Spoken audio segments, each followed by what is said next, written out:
মুনাফিক আছে বাপ মার উপর অত্যাচার করে, বাপ মারে গালাগালি করে, বাপ মারে আপনার নিজের বউ বাচ্চার কাজ করায় বাপ মারে দিয়ে, আবার অনেক সময় বাড়ি থেকে বের করে দেয়। আমি কি ভুল বলছি না?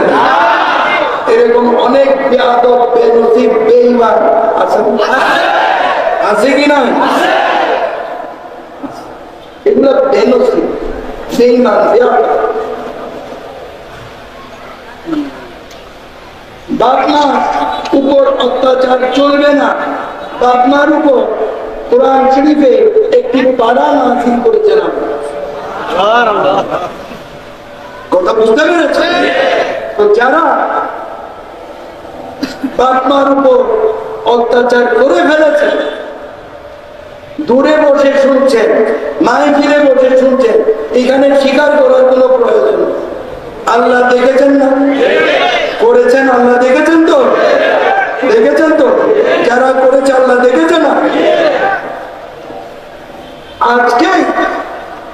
আজকে রাত্রেই বাড়িতে গিয়ে বাপ মাকে জড়িয়ে ধরে পায়ে ধরে ক্ষমা চাইতে হবে।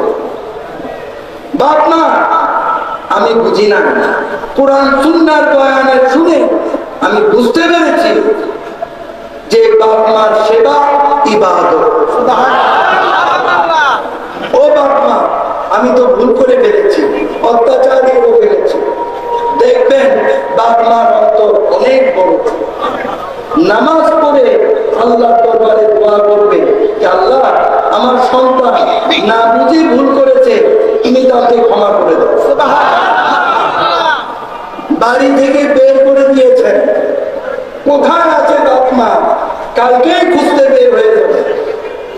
সসম্মানে তাদেরকে বাড়ি ফিরিয়ে আনবে। বাপ মার সেবা ইবাদত। ক্ষমা চাইবেন, দেখবেন বাপ মা আপনাদের ক্ষমা করে দেবে। যারা ভুল করেছেন তাদের উদ্দেশ্যে কথা বুঝতে পেরেছেন? বাপ মা তাদের ক্ষমা করে দেবে। এখন অনেকে বাপ মা নিয়ে নেয়, ভুল হয়ে গেছে, তাদের উপায় জানার প্রয়োজন আছে কিছু?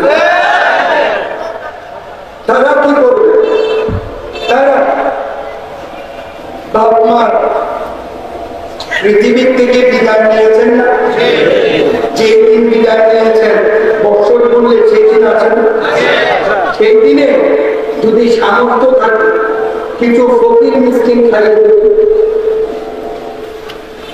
একজন হাফেজ সাহেবকে কোরআন তেলাওয়াত করাবেন, কোরআন খতম দেবেন। কথা বুঝতে পেরেছেন? আর তৌহিদ মিলাদ জিকির আজকার করে আল্লাহর কাছে ক্ষমা চাইবেন। আল্লাহ ইচ্ছা করলে আপনাকে ক্ষমা করে দিতে পারে। আল্লাহর ইচ্ছা করতে কথা বুঝতে পেরেছেন?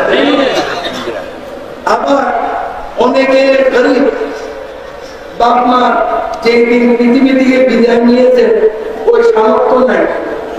কথা বুঝতে পেরেছেন? আলেম সাহেব রাখলে আলেম সাহেবকে পারিশ্রমিক দিতে হবে, হবে কি হবে না? আবার ওই ফকির মিসকিন খাবার থেকে কত টাকা লাগবে কি লাগবে না? সামর্থ্য নাই। কি করবে? নফল রোজা রাখবে। পাঞ্জেগারা নামাজ তো আমরা পড়ি, ফাঁকে ফাঁকে নফল নামাজ আদায় করবে। আর দুই চোখের পানি ছেড়ে দিয়ে আল্লাহর কাছে ক্ষমা চাইবে। আল্লাহ ইচ্ছা করলে ক্ষমা করে দিতে হবে। এটা আল্লাহর ইচ্ছার করবেন। কথা বুঝতে পেরেছেন? আপনি কতটুকু অপরাধ ভিতরে নিয়ে আল্লাহর কাছে ক্ষমা চাইছেন, আল্লাহ দিচ্ছেন। তাহলে লক্ষ্য করতে হবে ক্ষমা করতে। তাহলে আপনার সেবা ইবাদত। কথা বুঝতে পেরেছেন?